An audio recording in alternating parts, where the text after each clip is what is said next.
Cuando el líder o la líder es la primera en no dar un espacio para el error, en no dar un espacio para que te equivoques, para la experimentación, es que tu dicho puede estar que ya tú vas a hacer un equipo de alto rendimiento, pero en tus acciones no está. Es muy común que la cultura sea un afterthought, que venga después, y no entendiendo que lo que hace la líder y todas las personas que reportan al equipo de liderazgo marcan la cultura, la definen, ¿no? O sea, la defines o no, se está definiendo. Yo soy Astrid Salgado y lo que hago cada mañana para aclarar mi mente es salir a caminar. Ahora he decidido invitar a mis caminatas matutinas a GMs, CEOs, consejeros, consejeras, presidentes de consejos, para aprender de ellos y ayudarte a ti, emprendedor, a aclarar tu camino.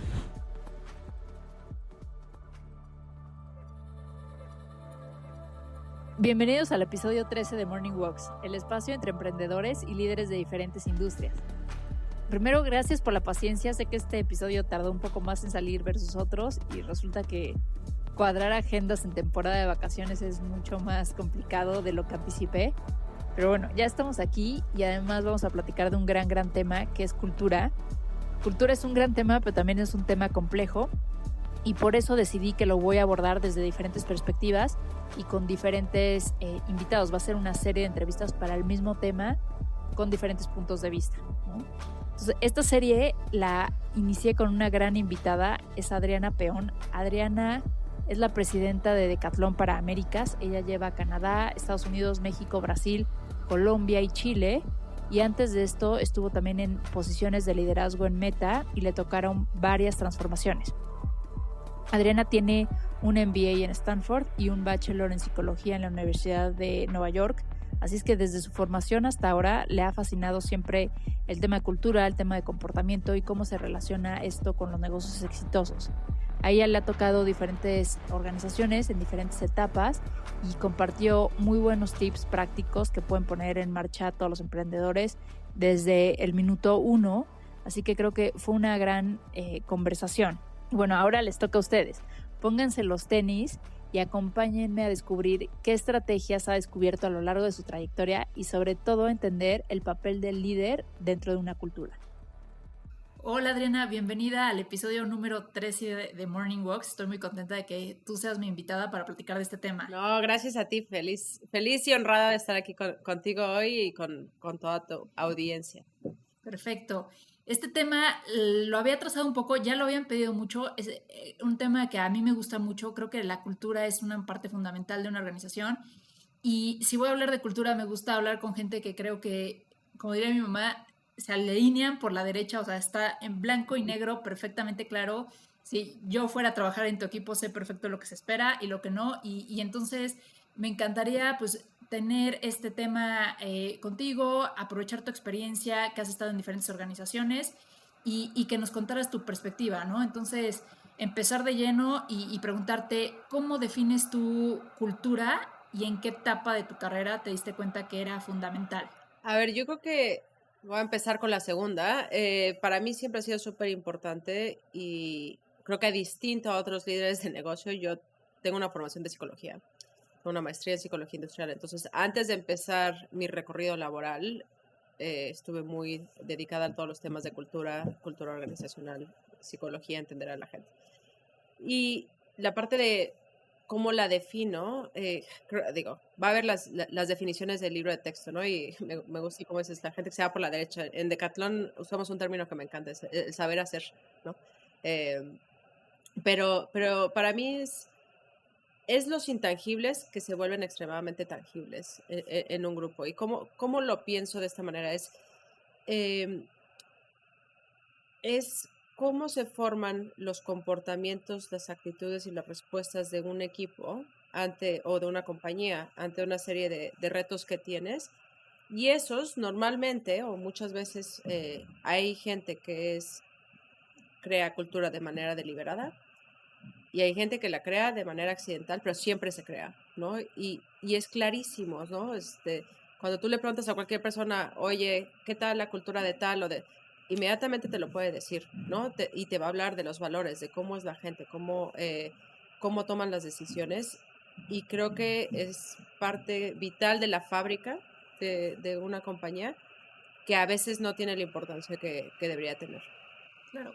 Y además la cultura está, lo platicamos antes de este episodio, está marcada por los líderes, por él o la CEO. No es algo que venga de HR, porque comúnmente esto se cree, que HR pone los lineamientos, etcétera, pero es un paso antes y todos los líderes saben que hay que crear la cultura que se crea, que no es parte de recursos humanos. ¿Tú en qué te enfocaste para hacer para llevar a tu rol de líder y poder contribuir a la cultura? Oye, Sí, entonces, ¿en qué te enfocaste para tu carrera como líder y para hacer una aportación a una organización dentro de la parte de cultura? sí. A ver, yo creo que el error que todo el mundo cree cuando decimos los intangibles, que los tratamos de hacer tangibles, es, pues yo tengo los pósters organizacionales y ahí tengo los valores de la empresa. Y como lo dijiste bien, para mí la cultura se crea con las acciones y con los líderes y cómo metes todos estos temas en tu ritmo de negocio, ¿no? En tus rituales, en tu toma de decisiones. Y creo que de lo que yo he hecho siempre en mi carrera y donde me he enfocado es cómo tienes una cultura de alto rendimiento, ¿no? Cómo tienes un equipo que constantemente quiere hacer las cosas mejor. Y la otra parte es el cómo lo haces, ¿no? Y cómo llegas a hacer eso, ¿no? Y cuando dices, ay, bueno, yo tengo un equipo de alto rendimiento, la gente cree, no, bueno, pues toman decisiones basadas en la data o hay muchas definiciones que se pueden hacer, pero realmente tiene que ver con cómo estableces tú el ritmo del equipo, ¿no? Y digo, voy a dar más ejemplos que probablemente es responder más hacia la tangente, pero creo que lo hacen bastante tangible. Sí. Es, no sé, nosotros vamos a hacer un equipo de alto rendimiento, ¿no? Yo he tenido esta experiencia liderando equipos. Cuando hay un pavor y un terror a fallar, porque cuando dices alto rendimiento es como, la perfección, ¿no? Y cuando el líder o la líder es la primera en no dar un espacio para el error, en no dar un espacio para que te equivoques, para la experimentación, es que tu dicho puede estar que ya tú vas a hacer un equipo de alto rendimiento, pero en tus acciones no está, ¿no? Y un ejemplo muy tangible es nosotros en nuestros QBRs o revisiones trimestrales de negocio.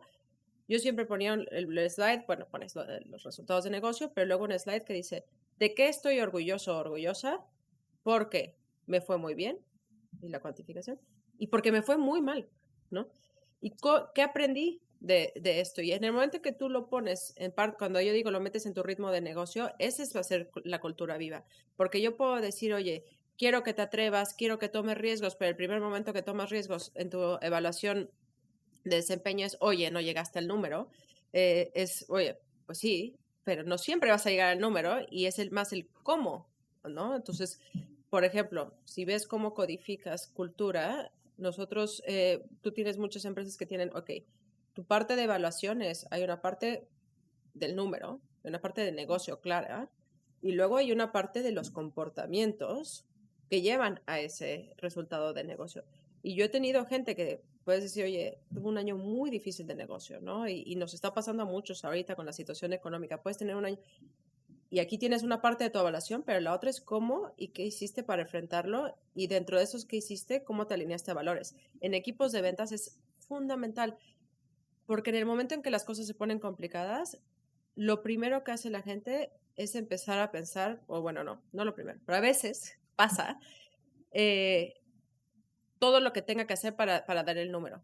Y si tú tienes un equipo de ventas y tu valor y tu cultura no está centrada en el usuario, no está centrada en tu cliente, en decir, lo que voy a hacer para vender más le beneficia a mi cliente, y yo liderando equipos y en momentos muy complicados es, no vas a vender algo que no le va a agregar valor, porque estas relaciones son a largo plazo.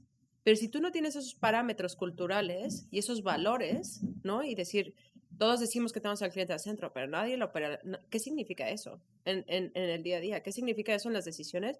Y los valores se ponen en riesgo cuando las cosas son difíciles. Cuando las cosas son fáciles, todo el mundo podemos decir que vivimos y respiramos nuestros valores, pero cuando se pone cuando te enfrentas a una situación compleja de negocio, ahí es donde realmente ves, ¿no? Yo me acuerdo en Meta cuando yo estaba a cargo de la dirección general cuando fue COVID y lo primero que hicimos fue, alineado a nuestros valores, garantizar los bonos de ventas de las personas porque tienes que balancear también el impacto económico, es decir, tú ve a hacer lo que tu cliente necesita hoy.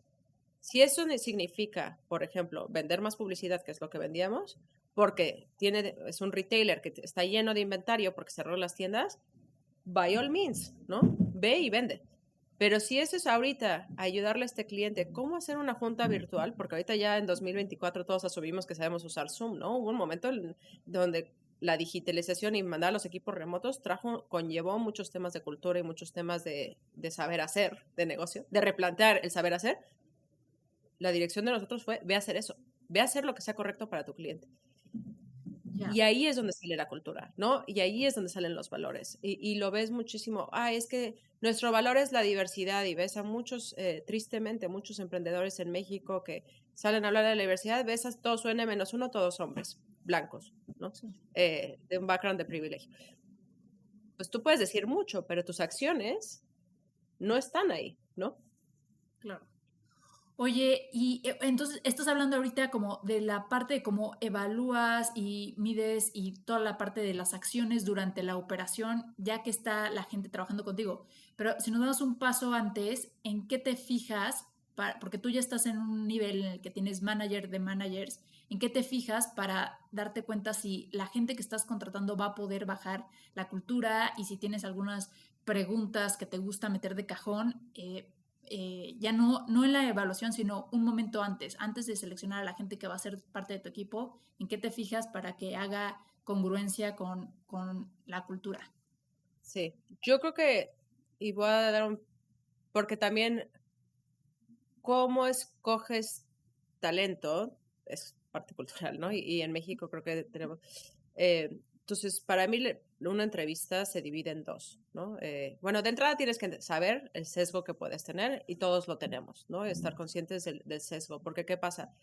Muy común, ¿no? Y yo creo que he sido culpable de eso y aprendido con los años es, y esta persona viene del MBA top, consultoría top, ya ni siquiera estoy en confirmation bias, ¿no? Estoy confirmando que creo que es buena. Entonces, es muy importante que las entrevistas no sean hipotéticas, no sean, oye, ¿qué harías honesto? O dime tus fortalezas. De eso nada sirve, ¿no? Y está comprobado. Las entrevistas que funcionan para que tú puedas tener un equipo talentoso es una parte del saber hacer, ¿no? Y en el saber hacer, el comportamiento pasado es el mayor predictor del comportamiento futuro. ¿Qué quiere decir eso, no? Entonces, oye, ¿cuáles son los capabilities requeridos para este trabajo? ¿Cuáles son los jobs to be done? Y entonces haces las preguntas a eso, ¿no? Y es decir, oye, a ver, vas a estar en marketing.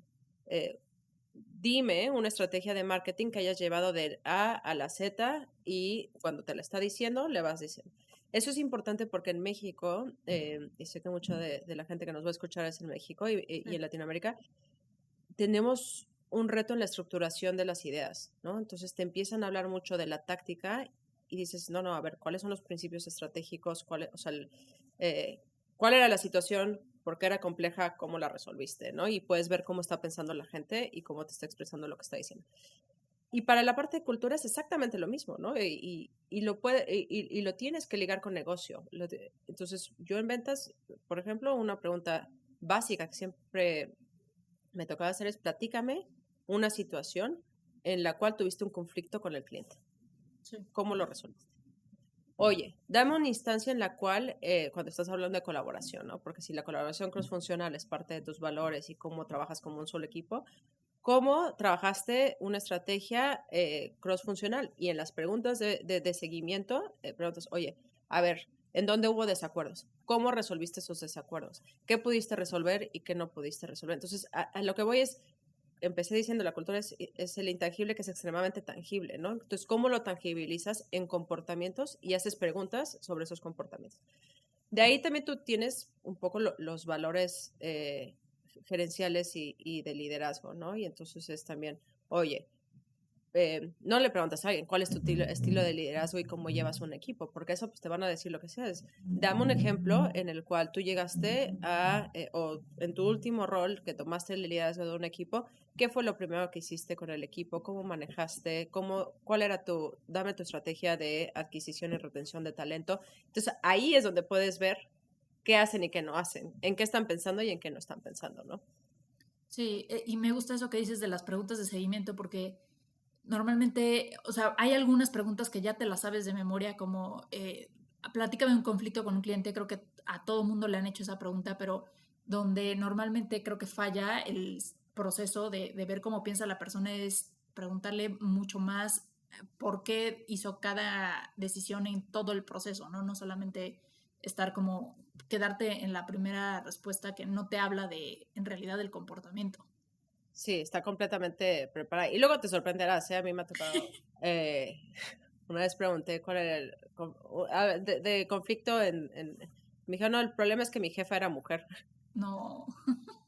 Y, Sí. y dije, wow, ¿no? Digo, obviamente el general de tus entrevistas y tu gente no va a hacer eso, pero luego sí te sorprende. Cuando empiezas a preguntar ejemplos, te das cuenta que la gente no cuenta ejemplos, te responde en general, no te da la situación específica, y entonces en las preguntas de seguimiento es donde ves realmente uno, si lo hizo, no lo hizo, porque mucha gente, yo siempre digo, los éxitos tienen muchos padres o madres, pero los fracasos son huérfanos, ¿no? Y entonces ves ahí que se están atribuyendo el éxito de una iniciativa que alguien más hizo y nada más tenían una parte, siempre es qué rol jugabas tú, ¿no? ¿Qué hiciste tú? Claro. Oye, y ahorita que platicabas de Meta, ¿a ti te tocó ver Facebook Meta en todas estas transformaciones o por lo menos en algunas grandes? Y además, aprovechando que tú estás en Estados Unidos pues, la etapa de madurez de las startups en Estados Unidos ya es otra, que creo que pudiéramos ahí tener grandes aprendizajes. ¿Tú qué ves de cerca esto? ¿Cómo impacta la cultura ya aterrizándolo a la audiencia, a startups? ¿Y a ti qué te preocupa y en qué te ocuparías? Yo creo que, a ver, impacta muchísimo y yo creo que uno de los errores más grandes es que pocos son los emprendedores porque tienes muchas prioridades, ¿no? Y a ver, tienes un problema que resolver y cómo lo estás resolviendo y lidiar con inversionistas y digo, al principio en una startup siempre estás apagando fuegos, entonces no hago de menos la complejidad del emprendedor o la emprendedora, pero es muy común que la cultura sea un afterthought, ¿no? Que venga después. Y no entendiendo que lo que hace la líder y todas las personas que reportan al equipo de liderazgo marcan la cultura, la definen, ¿no? O sea, la defines o no, se está definiendo. Pocos, y aquí David Vélez de Nubank que ha sido hiperintencional desde que empezaron y por ejemplo ellos tienen varias historias muy interesantes de su valor y su cultura alrededor de lo que significa el valor al cliente, cómo les ha tomado decisiones de negocio. Tú puedes ver un Amazon empezó, los principios de liderazgo están desde el inicio y no han cambiado. La empresa hoy tiene una escala completamente impensable para cuando empezaron y los principios y la gente cuando habla en el discurso te los dice. Yo creo que para los emprendedores codificar esos valores, definirlos y ser intencionales con ellos es súper importante. En México, y he tenido mucho contacto con emprendedores y es un gran ecosistema, creo que muy pocos lo hacen. Mariana Castillo es una grande que desde que empezó siempre, o sea, lo ves inmediatamente, ¿no? Nosotros, digo, aparte de la relación que tenemos de amistad, tenemos una relación comercial entre Facebook y Ben & Frank.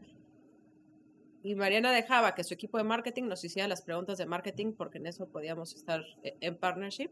Pero las preguntas estratégicas de Mariana siempre eran, oye, ¿cómo manejan ustedes performance reviews? O sea, había 3 pasos adelante en qué estamos haciendo. Bárbara González Briceño de Bitso, exactamente lo mismo, ¿no? Es gente que está pensando en la cultura, en los valores, en cómo los vives y cómo los codificas. Y se ve porque tú tienes muchos líderes en México donde pocos tienen la humildad de saber que lo que más importa es el talento y que lo más importa es siempre tener gente más inteligente que tú abajo de ti. Y hay un tema en el cual en algunos casos esa parte creo que es complicada.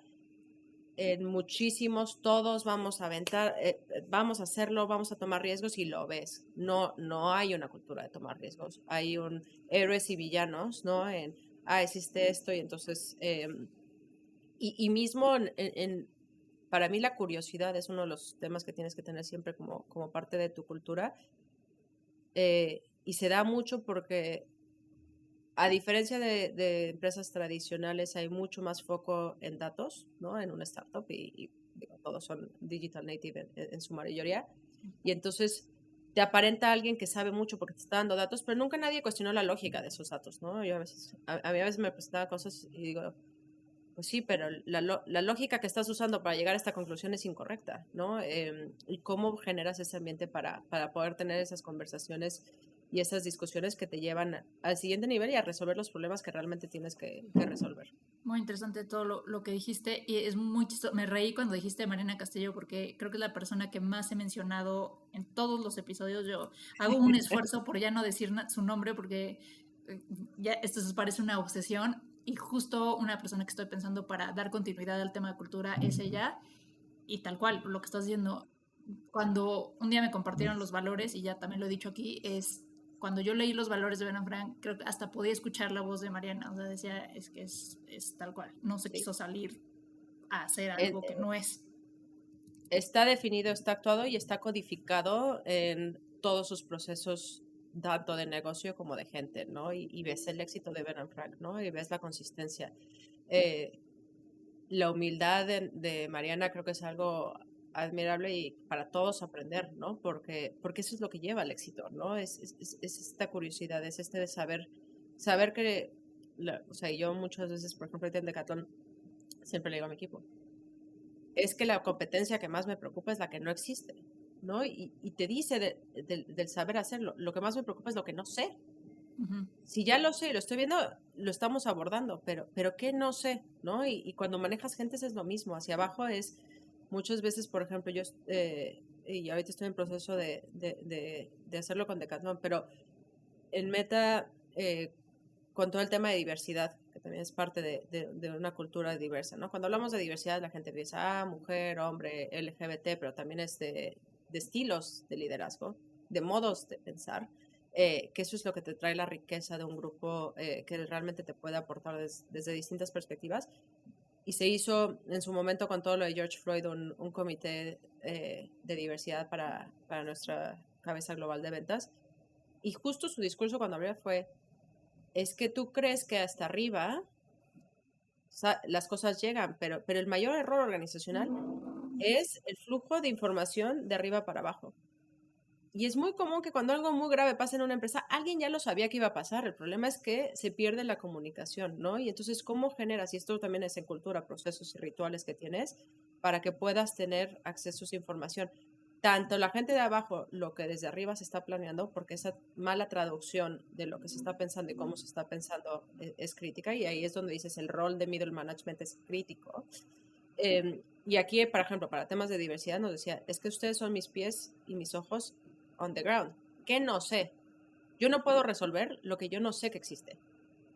Y entonces lo mismo yo siempre con mis líderes y con los equipos es, díganme las cosas, yo no sé lo que no sé, ¿no? Y yo no puedo ayudar si yo no entiendo cuál es la complejidad de las cosas que están pasando. De la misma manera, ellos no se pueden alinear hacia la transformación que quieres hacer, hacia el rumbo que quieres tomar o lo que quieres disrumpir en caso de emprendedores, si eso no está comunicado, ¿no? Y en tech es más común y en startups que tienes el all hands y se comunica. Pero hay un gap de información entre un all hands y la información necesaria para que cada quien en su rol pueda hacer lo que se requiere para llegar acá, que lo tienes que codificar y lo tienes que llevar en vivo. Y en todos esos gaps, obviamente los valores es la manera en la que la gente llena esos gaps, ¿no? Diálogo entre dos mundos, el espacio que une a los emprendedores con líderes de industrias consolidadas. Oye, y ahorita en esta misma línea de pensamiento, quiero ya pasar a la parte de diálogo entre dos mundos, que es cuando llegan las preguntas de los emprendedores, o que te voy a hacer preguntas que tienen que ver mucho con emprendedurismo, porque el tema se relaciona mucho con la primera pregunta que leí, que dice, si fueras a emprender, ¿cuáles son los pasos que seguirías para saber cuál es la cultura de la empresa y montar lineamientos? Y creo que tiene que ver con lo que tú decías, codificar, porque sí, tal cual, y yo también lo veo, los founders están muy preocupados en la idea y muy emocionados en lo que van a hacer, pero la cultura ya se está haciendo desde el día uno y llega un momento en que, no sé, si ya están muy adelantados, quizás los primeros meses dicen, vamos a ponerlo esto ya en papel y con pluma y vamos a poner los lineamientos, pero ¿cómo te puedes dar tu cuenta de tu organización y cómo puedes empezar a codificar tus acciones en palabras? ¿Cómo le recomendarías que empezaran a platicar y darse cuenta de su propia cultura? A ver, yo creo que lo haces desde el principio, pero puedo dar un ejemplo porque estoy en proceso de eso aquí en Decathlon en Estados Unidos, que estamos en una fase de transición. Decathlon es una empresa value-based, muy fuerte, como nunca yo la había vivido, y es algo increíble cuando tus valores, o sea, bueno, claramente hay un tema de fit cultural, pero yo puedo ser la mejor líder que puedo ser porque estoy en consistencia con mis valores. Yo estoy convencida, y para mí, un poco regresando a la primera pregunta, cuando empezaba mi carrera, la cultura no era tan importante, pero a medida que tomas, o bueno, por lo menos para mí era como, bueno, yo lo que quiero es un reto, aprender. Estaba más enfocada en aprender Sí. Y en crecer que en liderar, ¿no? Y es una evolución natural. En el momento en que llegas a posiciones de liderazgo, yo no puedo liderar en una empresa en la cual mis valores no están en consistencia, porque yo voy a ser la mejor líder que puedo ser cuando estoy actuando en consecuencia y en congruencia con quién soy yo como persona, ¿no? Y eso para mí es súper importante. Y ahorita en Decathlon, Estados Unidos, estamos en un proceso en el cual estamos en un pivote, nada confidencial, hablando de, pues, abrimos tiendas y no tuvimos el resultado que queríamos y estamos replanteando nuestra estrategia. Y para ese replanteo de estrategia, pues obviamente estamos diciendo, oye, vamos a hacer ABC, que requiere estos nuevos skills que en Decathlon no tenemos, entonces tenemos que salir al mercado, ¿no? Por ciertos talentos. Pero, en paralelo, yo estoy, o sea, decir, oye, yo voy a traer gente de fuera en una organización que históricamente promueve de adentro y la gente crece, y es increíble porque todos nuestros líderes prácticamente empezaron en la tienda, empezaron de vendedores y han tenido un recorrido. Y en estos momentos donde para ciertas cosas que quiera hacer Decathlon a futuro, requerimos skills que no tenemos internamente, pero tenemos gente extremadamente talentosa, comprometida. Y yo ahorita para el proyecto de Estados Unidos estoy diciendo, ok, tengo que salir a reclutar esto, y entonces mis entrevistas son tanto del saber hacer como de la cultura, que puedan vivir y expresar nuestros valores. Y nuestros valores es generosidad, vitalidad, responsabilidad, y bueno, y a la vez el cómo, porque yo estoy convencida que Decathlon en Estados Unidos no va a ser exitoso. Si tú vas a hacer una marca y la vas a hacer exitosa, ese es el qué, ¿no? Y el qué y en la estrategia espero que la hemos pensado bien. Pero yo sé y estoy convencida que no lo vamos a lograr si no lo hacemos en el cómo. Y el cómo es cómo vivimos y respiramos los valores de Decathlon.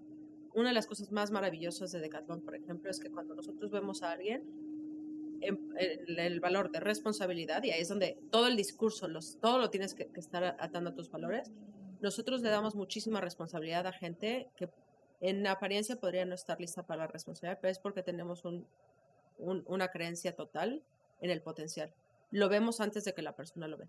Y yo sé que esa magia, y cuando tú estás hablando de marcas, las marcas tienen que ser auténticas a lo que están haciendo, ¿no? Yo estoy hablando de una marca direct to consumer. Yo sé que si nosotros no lo vivimos así, no lo vamos ni siquiera a poder transmitir al cliente.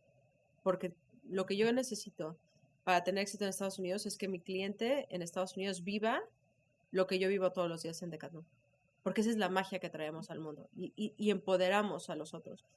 Y entonces en este saber hacer de skills que necesito, también estoy trabajando en tanto con equipos internos y qué vamos a hacer y cómo le vamos a hacer, cuáles son esas cosas claves de la cultura, qué procesos hay hoy en el equipo donde no se está reforzando, qué discursos, qué palabras, cómo empezamos en ese sentido, qué otros talentos internos tenemos que nos pueden ayudar a robustecer esa parte, porque si no, no lo vamos a hacer, no lo vamos a poder hacer. Y entonces codificas tu qué estratégico y en tu cómo, digo, cómo los vamos a vivir, qué tenemos que hacer, qué procesos tengo yo de gente hoy y cómo los voy a hacer. Por ejemplo, si alguien no tiene en su proceso de evaluación de desempeño una parte del cómo, ¿no? Es, oye, ¿cómo esta persona ha vivido estos 4 valores en sus acciones? ¿Cómo se reflejan?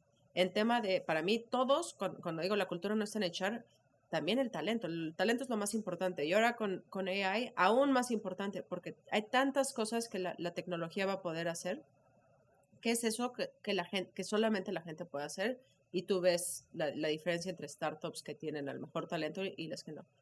El talento debe ser tarea de cada uno de nosotros como líderes. ¿Cómo vas a escoger talentos? ¿Cómo vas a retener? ¿Cómo vas a tener un equipo diverso?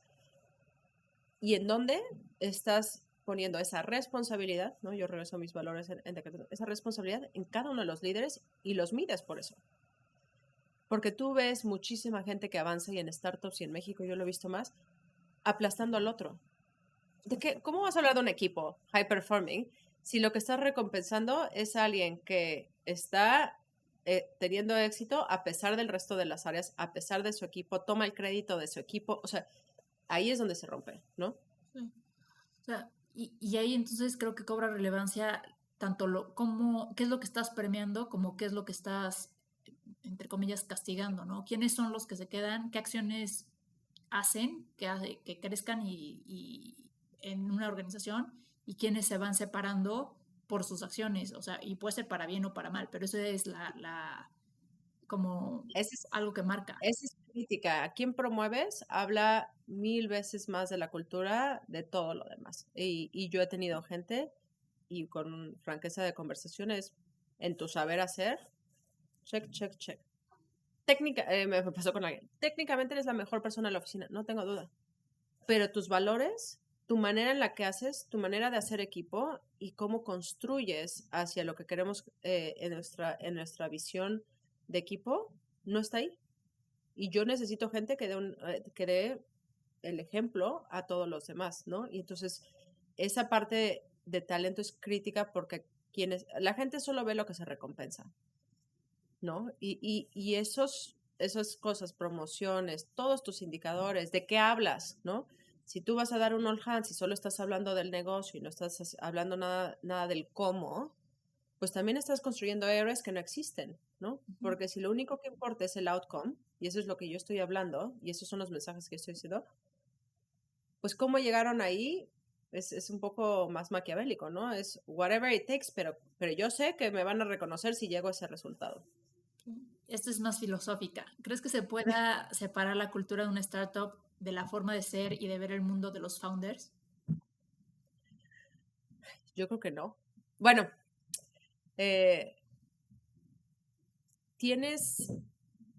estaba, y creo que lo platicamos, sí, mucho la investigación que estamos haciendo en Decathlon, ¿no? Pero Bain tiene un estudio muy bueno de todos los direct-to-consumer brands, bueno, le llaman insurgent brands, que es cualquier marca que en los últimos 10 años haya tenido un share significativo, desde CPG, textil, todo.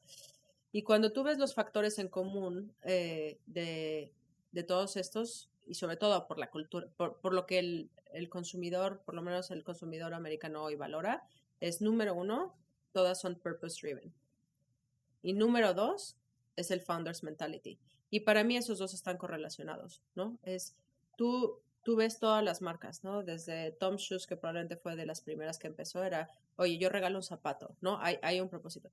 Pero tú ves al founder y está congruente con lo que quiere hacer, porque no puedes, o sea, la autenticidad para una marca es más importante que nunca, ¿no? Y cuando cuando no, y ahorita te culpan, ¿no? O sea, bueno, te culpan, te dicen que eres greenwashing, tú lo tienes que vivir. Y por eso la importancia del fundador.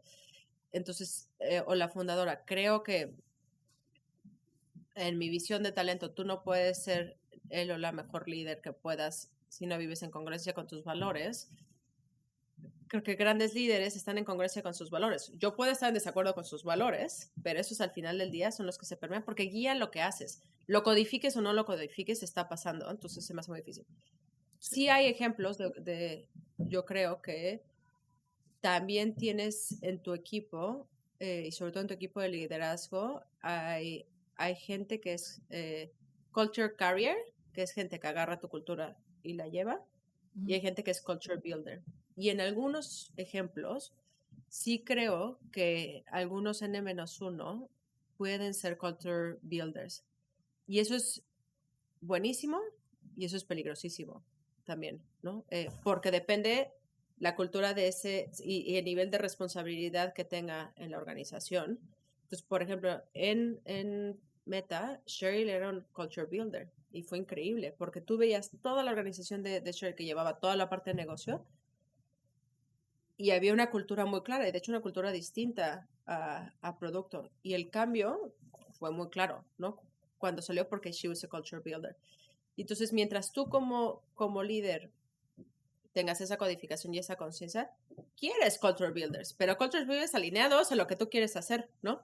Porque luego pasa, y eso sí lo he visto en México también, que tienes líderes que hablas con ellos y es increíble, y algo pasa en la traducción y te das cuenta que tiene culture builders que tienen la cultura incorrecta y no se dan cuenta que está pasando. Entonces, te digo, tú no sabes lo que no sabes y la información se va perdiendo en cada capa organizacional que tienes.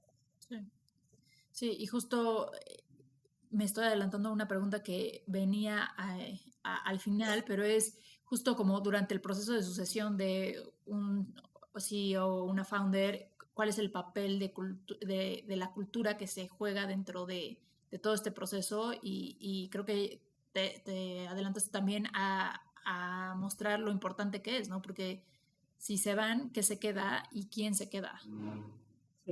Sí, porque aparte, pues o sea, el primer equipo determina tanto para una empresa, ¿no? Y puede ser intencional o no intencional, pero va a pasar, ¿no? Y entonces, un poco digo, mejor que sea intencional, ¿no? Y que no se traduzca porque la gente replica el comportamiento que ve de la persona de arriba.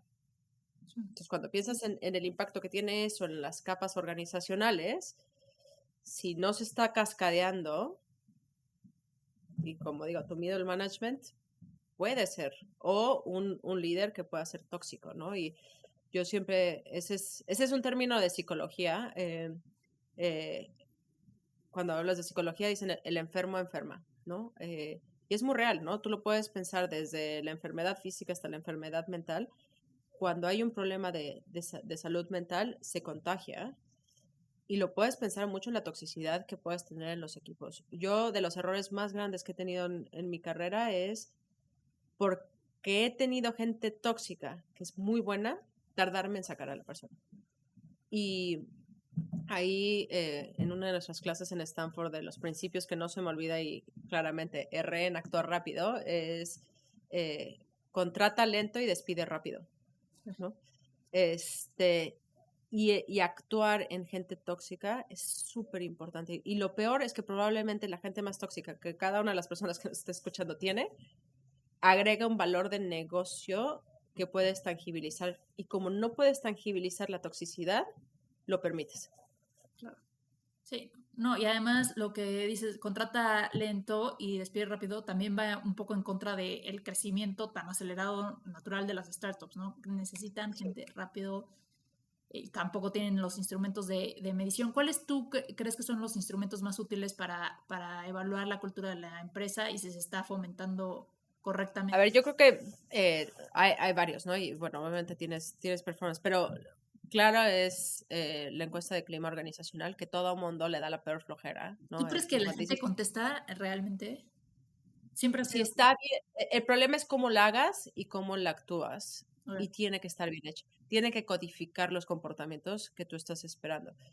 Yo creo que siempre, bueno, bien hecha. No puede ser larguísima, no puede ser cada semana, es que yo luego que digo, ¿quién me contesta cada mes? ¿No? O sea, pierdes toda la relevancia. Tienes también que saber que es last click attribution, ¿no? Entonces, ha pasado, ¿no? Haces un layoff y al día siguiente haces la encuesta, pues claramente va a haber un impacto, ¿no? Entonces tienes que tener cuidado con algunos parámetros y saber que tiene margen de error. Yo nunca he visto una encuesta organizacional que a nivel líder, porque obviamente calificas al líder, ¿no? Aparte de la encuesta organizacional, estás calificando a tu manager y ahí es donde calificas los valores de liderazgo. Nunca he visto una encuesta que me distinga de alguien buena y alguien excelente. No lo he visto. Es difícil saber si la persona es buena o es excelente, porque va a salir bien rankeada. Pero nunca he visto una que falle cuando hay toxicidad. Siempre sale y te pone los focos rojos. Entonces creo que también tienes que saber qué encuesta usar y cómo usarla y para qué tipo de acciones, ¿no? Si tú usas una encuesta organizacional para promover a un líder, pues puede no ser la correcta, ¿no? Porque ahí tienes que tener tu evaluación de desempeño 360, tienes que tener otros inputs y demás. Pero si la usas para asegurarte que hay una consistencia con tu estrategia, con tus valores y con la manera en la que cada una de las personas que tiene gente a su cargo está actuando, sí te da una lectura y un pulso organizacional. Sí. Y también tiene que ver con hacer algo con eso, ¿no? Yo me acuerdo que en una organización donde estuve me llegaban las encuestas y yo decía y no pasaba nada, y entonces es como que también pierdes... O sea, pero es que esa es cultura. Sí. Es que ese es reflejo de tu cultura, ese es reflejo que es una organización que no le importa la cultura. Porque yo, por ejemplo, tanto en Meta como ahora en Decathlon, nosotros acabamos de recibir los resultados de la encuesta, es que al día siguiente ya estábamos con cada uno de los líderes país revisando cuáles son los parámetros en donde tenemos áreas de oportunidad y cuál es el plan de acción. Y eso se comparte con todo el equipo. O sea, por ejemplo, a mí en Meta, inclusive a nivel tecnología lo puedes habilitar, ¿no? A mí me llegaba mi encuesta y yo le ponía compartir resultados y automático le llegaba el mail a todos. Entonces, porque hay muchos que no, y ahí también ves transparencia, ¿no? En automático le llega a todo el mundo. Al siguiente día tienes una reunión y qué es y cuáles son los compromisos que estás haciendo, los acuerdos que estás haciendo como equipo y cómo vas a medir ese progreso. Porque también la puedes revisar, pero si no haces nada, por lo menos le diste un poco más de importancia, ¿no? Pero si no haces nada y no cambia nada, por eso digo que la cultura se hace con las acciones, ¿no? Es como, oye, tú estás diciendo, a mí, y me pasó, ¿no? Me decían, es que tú nos exiges mucho, pero no vemos que ese nivel de exigencia en el resto de los equipos. Claro, o sea, y ahí me está impactando a mí porque entonces, si seguíamos promoviendo a gente que no tenía las capacidades, obviamente iba a venir el reclamo. Y lo entiendo, ¿no? No por eso voy a bajar mis estándares y demás, pero entiendo que hay una desconexión y llega un punto que es la desesperanza aprendida, ¿no? Sí. Oye, y tú, Adriana, ¿tú cómo te aseguras de que la cultura esté permeando hasta la última tienda, no sé, de México, por ejemplo? ¿Qué haces activamente? Nosotros, bueno, obviamente en todo el ritmo de negocio y demás, siempre estamos hablando de cómo estamos saliendo, o sea, nuestro North Star y demás. Pero muchísimo es en el lenguaje que uso, ¿no? Y en el lenguaje que usan. Es que yo la verdad es que Decathlon es mágico, ¿no? O sea, tú puedes hablar con cualquiera de nuestros team players en la tienda a cualquier nivel y el tipo de lenguaje, el tipo de palabras que usan es igual, pero es igual porque cada uno de los que están arriba le está usando, ¿no? Entonces nosotros, por ejemplo, hablamos mucho en este tema de empoderamiento, siempre decimos, mira, este es lo que, no sé, mi meta, pero mi ambición es esta, ¿no? Te estás hablando inclusive mira, yo tengo, o sea, el saber hacer, en el saber hacer estoy haciendo tal. Y todo está codificado en las palabras y en las acciones. Una de las cosas que estamos trabajando también en mayor definición es todos en Decathlon, cualquier persona que hables le preguntas y te dice, es que estoy enfocado en el cliente. Y yo una de las cosas que estoy haciendo es una de las cosas que no está tan codificada. Tenemos muchos valores, pero esa parte, ¿qué significa al cliente? Y una de las cosas que cada vez que voy a la tienda es, oye, ¿cómo, o sea, quién es tu cliente? ¿Qué deportes practica? ¿Qué cosas cuando llega a la tienda le gustan? ¿Qué cosas no le gustan?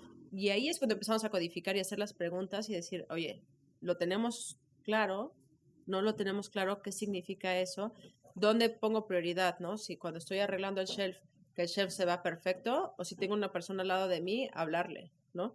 Y son esas decisiones, esos micro momentos que ahorita nosotros estamos haciendo mucho trabajo de reforzar porque tenemos mucha excelencia en el oficio, porque creemos que eso es lo que valora el cliente, pero lo que valora el cliente ha cambiado.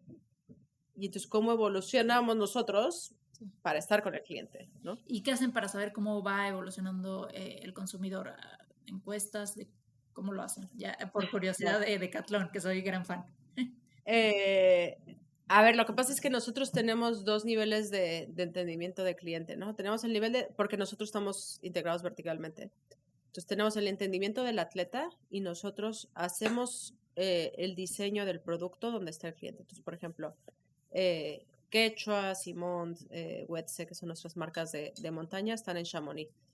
Y estamos ahí con la gente que está haciendo montañismo y obviamente tuvimos un shock de realidad que pues no toda la gente hace montañismo como lo hacen en Europa. Entonces tú te vas a China y en China necesitan, la gente quiere ropa más ligera con protección UV porque es importante el tema del sol. Entonces ahora tenemos centros de concepción también en lugares donde el comportamiento pueda ser muy diferente. Entonces a nivel concepción estamos donde está el atleta y diseñamos centrados en el atleta. Por ejemplo, en Madrid estuve ahí en el centro de pádel, ¿no? Porque todos los top 100 jugadores de pádel del mundo están en Madrid. Entonces, estamos cerca del atleta. Y luego, ¿quién es el cliente de Decathlon? ¿No? Porque el cliente de Decathlon puede o no ser atleta específico, puede tener un deporte pasión específico o puede ser multideporte, como muchos de nosotros somos, ¿no? Al igual que puedo ir por unos tenis para correr, también puedo ir por unas botas de hike o una chamarra de hike o de veleo.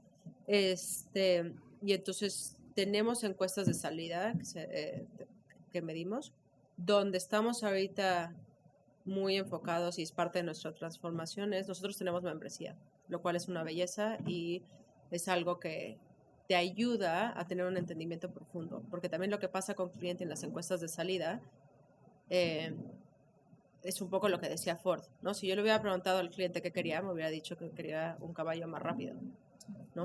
O sea, yo te voy a dar una respuesta con lo que sé que conozco, pero tu comportamiento te puede dar también mucho más insight. O sea, entonces nosotros a tener membresía estamos viendo cómo podemos acercarnos más a las necesidades de cada uno de los usuarios que tenemos y poder tener un servicio, unos productos más personalizados. Me desvié un poco del tema, pero estoy casi segura que muchos que escuchan se obsesionan con Decathlon.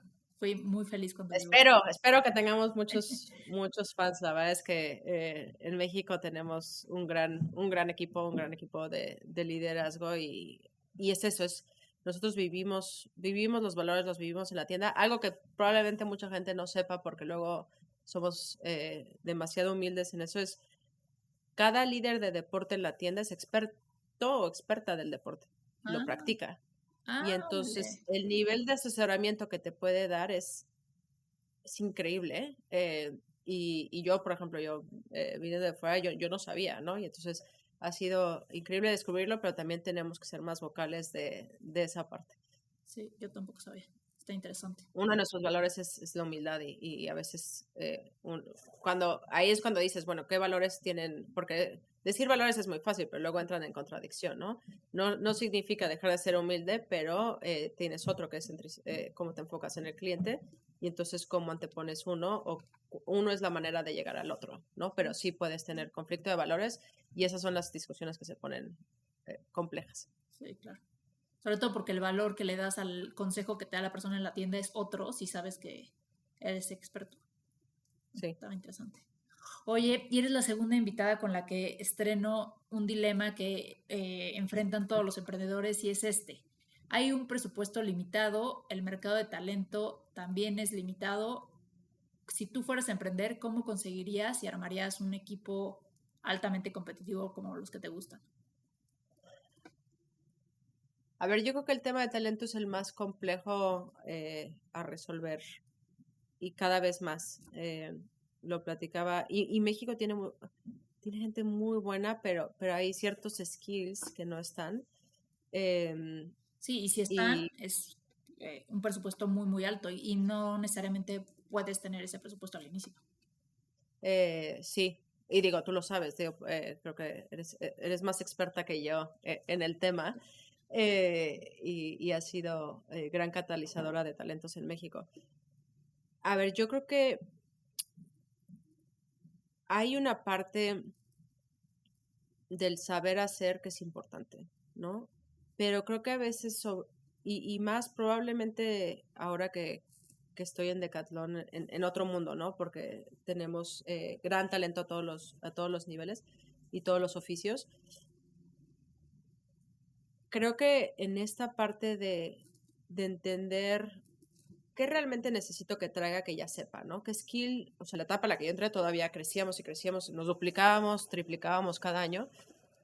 Si tú agarras talento que tiene un fixed mindset, y eso sí se lo recomiendo a todos los emprendedores, Growth Mindset de Carol Dweck, y ese es el tipo de gente que tienes que contratar.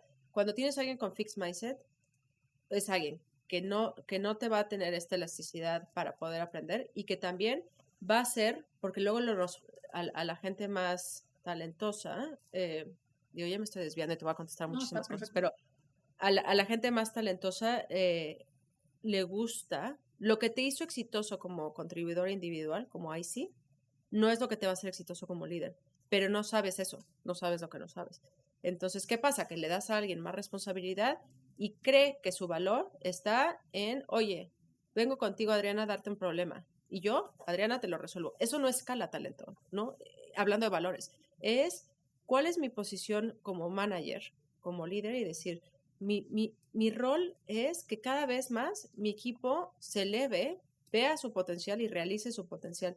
Y eso jamás lo voy a hacer si yo estoy resolviendo todo, si yo soy el bottleneck de todo lo que está pasando. O sea, a mí me pasaba mucho que me llegan con un problema. Decía, ok, ¿qué has pensado? ¿Cuál es la solución? No, pues no sé, ¿no? Y empiezas a generar el músculo y decir, oye, la gente ya después llega y dice, mira, tengo esto, estoy pensando estas dos alternativas, ¿qué piensas? Estos son los trade-offs. Entonces, ¿cómo generas ese skill de pensar, de solución de problemas y de hacer las preguntas correctas? Lo más difícil para un líder que ha sido competente toda su vida es que no hace preguntas, da respuestas. Y tu rol es hacer preguntas. Y si tú sabes hacer las preguntas y tienes gente con ganas de aprender que quiere hacerlo, lo va a lograr porque va a aprender a pensar. Y eso es lo más importante que necesitas. Necesitas pensamiento crítico analítico. Y creo que para cerrar, sin desviarme tanto, hay un framework que a mí me fascina que se llama, bueno, es de un coach que te dice, hay 4 zonas en las que tú puedes operar como individuo. Okay. Es la zona de incompetencia, no lo sabes hacer, por favor, by all means, contrata a alguien. La zona de competencia, que es algo que sabes hacer, pero pues no eres realmente bueno, contrata a alguien, ¿no? Que alguien más lo haga, que sea. La zona de excelencia, que es donde casi todas las personas que son high performing se atoran, que es por lo que te reconocen, por lo que operas, por lo que haces. Okay. Y luego hay una zona más que es la zona de genialidad. Y eso es lo que tú puedes hacer mejor que nadie más. Casi todos los líderes se enfrascan en la zona de excelencia y no suben a la zona de genialidad. Yo, por ejemplo, en mis reflexiones de carrera a mí me conocen y me reconocen por una parte de o sea, he traído nuevos modelos operativos. Es cómo escalamos organizaciones, cómo las preparamos para el siguiente nivel de crecimiento, cómo profesionalizamos muchos de los skills, de los procesos, y por eso me conocen. Y por eso me han pagado, y por eso me han promovido, y por eso me han reconocido. Y el error que yo puedo hacer es quedarme aquí. Porque realmente donde yo puedo aportar algo distinto es en la conexión que yo puedo tener con la gente. Y es por eso, ese ha sido el habilitador de todo esto. Y por eso cada vez más de mi carrera estoy más en cómo empodero gente, cómo conecto con la gente, cómo ayudo a la gente a ver el potencial que no tienen, versus atorarme en las cosas del saber hacer que tengo. Y esa distinción creo que te puede ayudar también en estos dilemas de qué contrato es. ¿Realmente como líder de una startup estoy operando en mi zona de excelencia o en mi zona de genialidad? ¿Y a quién tengo que contratar para hacer esa complementariedad? Me encantó la respuesta, me hizo pensar muchísimas cosas y me pregunté por qué escogí, porque yo la escogí, no es que me haya llegado, ¿no? ¿Por qué escogí en particular esta pregunta? Y yo también me da risa cuando me dice, no, es que tú eres la experta en esto, pues no, justo no, por eso hago este dilema, porque es a lo que me enfrenté cuando cambié a Wolef, que yo estaba acostumbrada de poder saber quién podría hacer muy bien una posición cuando ya traían mucha experiencia, pero una etapa anterior quizás no lo había vivido y por eso lo puse en mí, o sea, para mí sí representaba un dilema todo el tiempo, pero como lo expusiste me dejó pensando en muchas cosas. Te agradezco, Adriana. No. Digo, hay cosas más tácticas de transferable skills y demás que es importante, pero creo que para mí en esencia eso es lo que te hace la diferencia. Momentos de claridad. Súper. Oye, y estamos llegando a la parte final del episodio. Morning Walks es el resultado de mis caminatas, yo buscando claridad y respuestas a mis preguntas, pero no, entiendo que toda la gente no hace lo mismo. Tú cuando has vivido momentos de turbulencia, ¿qué es lo que te gusta hacer? ¿Cómo llegas a momentos de claridad? Cuéntanos eso. Yo tengo dos cosas. Una también, y creo que por eso también estoy en Decathlon, a mí el deporte ha sido un camino ¿no? El contacto con la naturaleza, muchas veces desde lo personal, desde cosas de pareja que a veces mi esposa y yo es como, nos tenemos que ir al bosque y nos vamos un fin de semana al bosque y nos da esa experiencia. Y la otra, a ver, hay distintos modos de ser y distintos modos de procesar información. Yo proceso con otros. Yo puedo tener algo de temple y algo de reflexión en el bosque o corriendo en donde sea o andando en bici y ahí me llegan algunas cosas, pero todo eso lo enriquezco y mi manera de pensar soy más outward. O sea, hay gente que lo necesita procesar antes de poder inclusive decirlo. Yo un poco lo omito más. Y voy a contestar mucho más meta tu pregunta, pero también como en decidir a dónde me voy o no me voy, en qué empresas estoy, en qué grupos estoy, es tener mucha conciencia de tu energía. Y yo lo que he ido haciendo, afortunadamente, desde el privilegio de la opción, porque sé que no todo el mundo tiene el privilegio de la opción con todas las cosas que puedas tener desde temas económicos, migratorios, o sea, no todo el mundo puede escoger dónde está. Desde el privilegio de poder tener la opción de dónde esté, es que donde yo estoy y donde esté liderando, acabe el día o en promedio, en balance, con más energía de la que entré. Y también ese es un termómetro que uso para los equipos, ¿no? Yo me fascina en Decathlon. Cuando yo voy a una oficina de Decathlon, salgo con más energía de la que entré. Me está confirmando, hablando de valores, que estoy completamente alineada y estoy en lugares donde hay un dar, ¿no? La generosidad es donde hay un dar. Y cuando entras y sales con menos energía de la que entraste, y a veces hay problemas muy fuertes que tienes que enfrentar como emprendedor, tienes que tener un reality check de decir, estoy saliendo con menos energía por la complejidad del problema y no sabemos la respuesta, por el cómo lo estamos abordando o porque hay gente que realmente no está construyendo, ¿no? Y entonces, ¿cómo usas eso para compás de estos momentos de reflexión? Pero yo sí, no sé si veo un termómetro de energía, a medida que he podido tener un poquito más de paciencia y de no estar corriendo con todo, porque creo que eso es lo que luego se nos olvida cuando nos queremos comer al mundo, Sí. es poder tener esa templanza de medir y regular tu energía y saber en qué situaciones y a la vez saber que si vas a enfrentar una de baja energía porque el problema es un problema que estás abordando y no de la gente o demás, ¿cómo te aseguras que la actividad de antes sea generadora de energía, ¿no? Perfecto. Pues muchísimas gracias. Disfruté muchísimo este tiempo, Adriana. Te lo agradezco mucho. No, gracias a ti. Estoy segura que le va a funcionar a muchos emprendedores.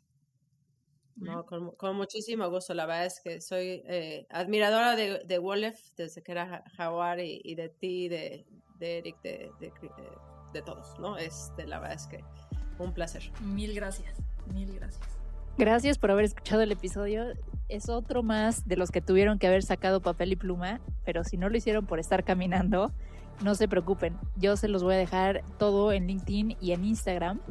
Me pareció que hay grandes aprendizajes, una gran definición de cultura, sin duda, la parte de los intangibles haciéndose tangibles e impactando el negocio. Me parece que eso es cultura, y coincido con Adriana. Para muchos emprendedores lo primordial es resolver el problema, seguir la pasión, quieren lograr y plasmar ya la transformación de industrias inclusive, pero solo aquellos que logran perdurar en el tiempo son los que tenían una visión muy arraigada a cultura, y también porque esto es lo único que puede dar consistencia a la visión inicial del emprendedor. Una vez que los emprendimientos crecen de manera exponencial, solamente se puede confiar en los cimientos, y creo que es un gran tema.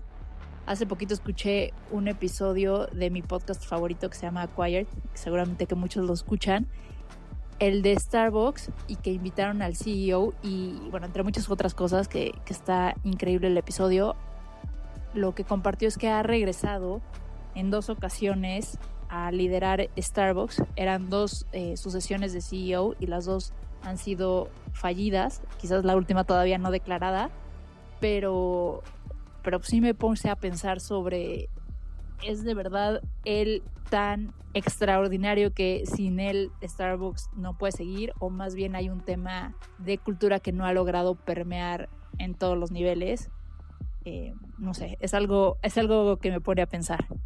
Oigan, y volviendo a este podcast, les comparto que este fue el final de la temporada número 1 de Morning Walks. Voy a dar espacio para que pasen las vacaciones y para que cuando regresemos los próximos episodios tengan pues también consistencia. Y nada, vamos a regresar en septiembre con nuevos episodios. Voy a continuar platicando de cultura, unos episodios, al menos un par de episodios más. Para la gente nueva que se acaba de unir al podcast, pues vayan a escuchar los episodios pasados, están muy buenos. Y para la gente que no, que ha sido mi fan número 1 desde el principio, muchas gracias. Y denme tiempo también de vacacionar y regresaremos con más material. He estado feliz de hacerlo y he aprendido mucho más. Al principio pensé que iba a aprender de los temas que yo decidía poner, pero al final resultó ser un gran aprendizaje en muchos sentidos. Entonces, nada, caminamos la próxima temporada. Un abrazo.